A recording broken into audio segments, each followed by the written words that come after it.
Vous regardez Business Africa sur Africa News. Je suis Ruth Lago. Merci de votre fidélité. Cette semaine, le Kenya envisage une reprise de son activité économique. Si l'objectif vaccinal est atteint, ce pays d'Afrique de l'Est devrait connaître un rebond de 6% en 2021 après une contraction à 0,3% en 2020.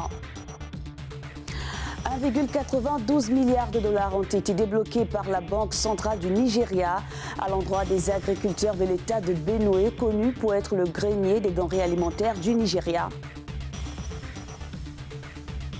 Et enfin, au Sénégal, cela fait quelques jours que la taxe conjoncturelle à l'importation du sucre a été suspendue.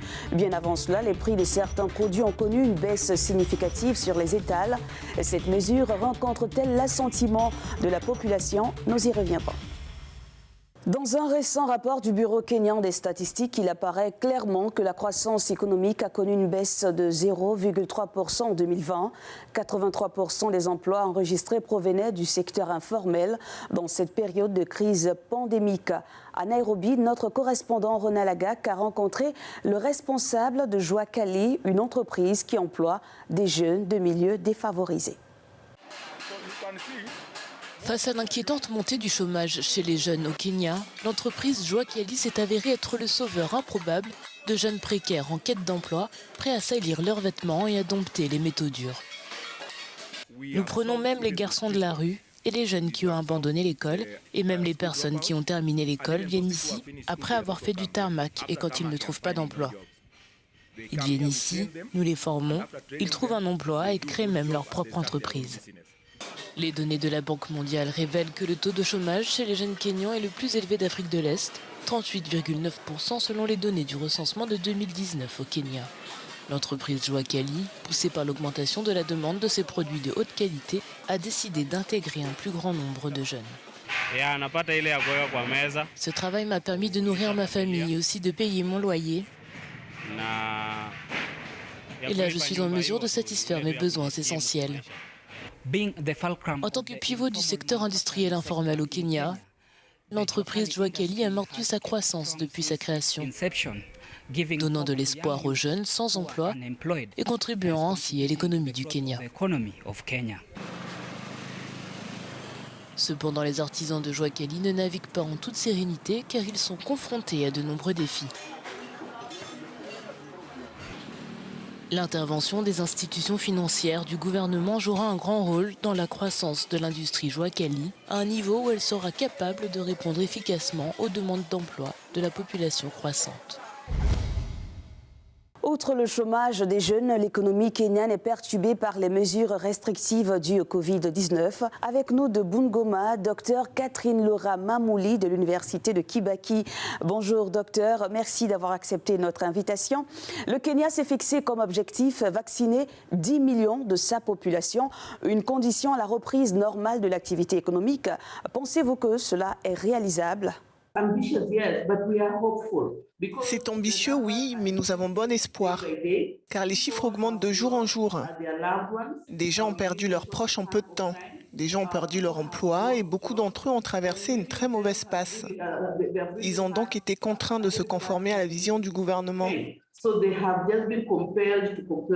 Nous dépendons beaucoup des dons. Cela aide toujours car nous avons beaucoup de vaccinations qui ont été mises en place et les gens ont été sensibilisés. Les centres de vaccination ont été agrandis afin que l'accessibilité soit également prise en compte. Ainsi, dès que le Kenya atteindra 10 millions de vaccinés d'ici fin décembre, l'économie sera pleinement rouverte. Maintenant, il s'agit simplement de se conformer au protocole anti-Covid-19, au couvre-feu, à la distanciation sociale, au travail à domicile, etc.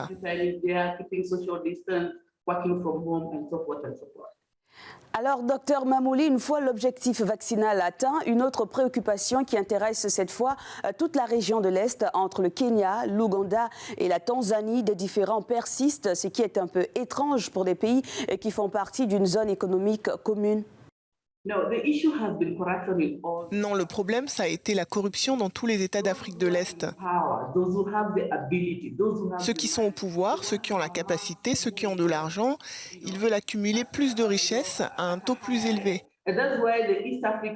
Si le secrétariat de la communauté de l'Afrique de l'Est est capable de déployer un système de sécurité en 24 heures au poste frontière, ce qui est important, c'est surtout de sensibiliser les membres, les commerçants de toutes les communautés d'Afrique de l'Est aux meilleures pratiques dans lesquelles ils peuvent s'intégrer afin qu'ils bénéficient les uns des autres.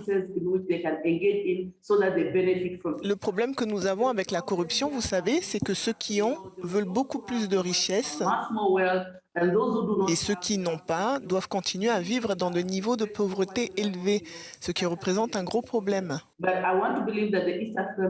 Mais je veux croire que la communauté est-africaine va au moins ouvrir la voie pour que ces différends soient réduits et pour que ces pays puissent compter les uns sur les autres, car aucun pays ne peut exister isolément. Le Kenya a reçu récemment 700 millions de dollars des réserves du droit de tirage spécial du FMI. Et quels sont les secteurs auxquels cet argent devrait être alloué selon vous? Si le gouvernement m'écoutait, cet argent devrait aller au système de santé universel. Avec l'apparition du Covid-19, on s'est rendu compte que la santé au Kenya était si faible, vous savez, que ce soit en termes d'installation pour que les gens puissent être soignés, qu'en termes de ressources humaines et de ces établissements de santé. Selon moi, la santé universelle est l'un des 4 piliers stratégiques au Kenya.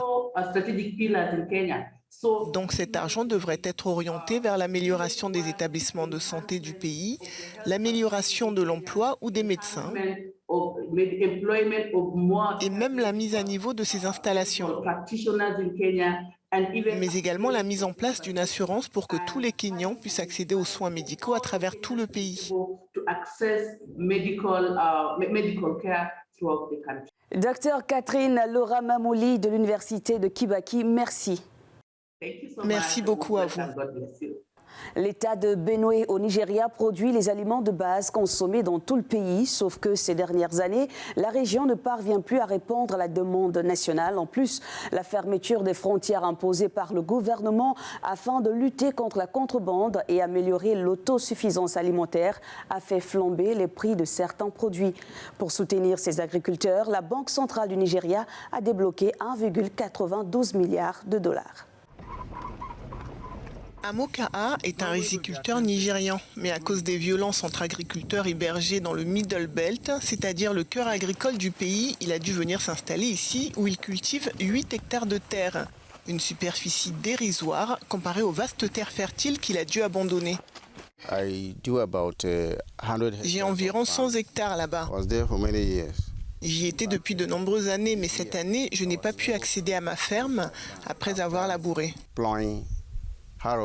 Cette situation qui affecte les récoltes et s'ajoute au coût déjà élevé de la nourriture pourrait menacer la croissance économique du pays et mettre en situation d'insécurité alimentaire plus de 9 millions de Nigérians selon l'ONU. Si plus de 1,5 million de personnes sont déplacées et ne peuvent pas retourner dans leur foyer ancestral où elles cultivent, alors cela devient un grand défi. La région, surnommée le grenier alimentaire de la nation, produit des cultures comme l'igname, le riz, les haricots et le maïs et fournit 70% du soja du Nigeria.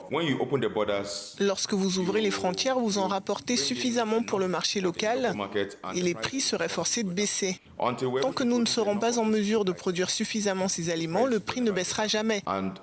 Et sommes-nous en mesure de les produire maintenant? Non, parce que les agriculteurs ne sont pas là. Il n'y a rien pour les protéger dans leurs fermes. La Banque centrale du Nigeria a déclaré avoir récemment débloqué près de 2 millions de dollars pour les agriculteurs et réduit le taux d'intérêt sur les prêts afin d'encourager le secteur.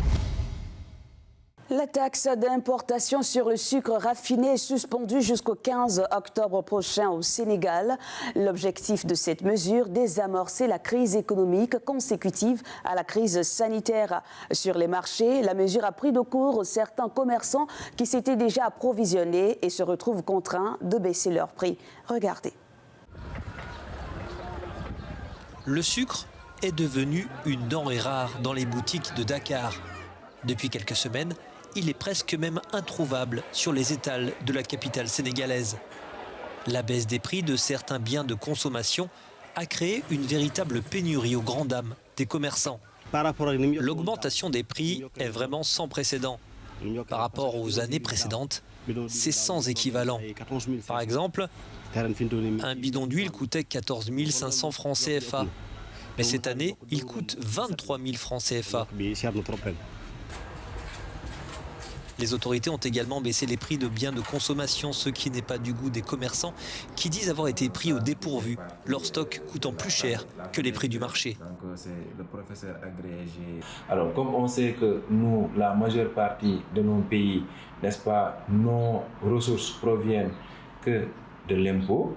Donc, si on s'endette pour payer cette dette-là, il faut forcément augmenter le niveau des impôts. Selon l'Agence nationale de la statistique, les prix à la consommation au mois de juillet ont augmenté de 1,9% par rapport au mois de juin.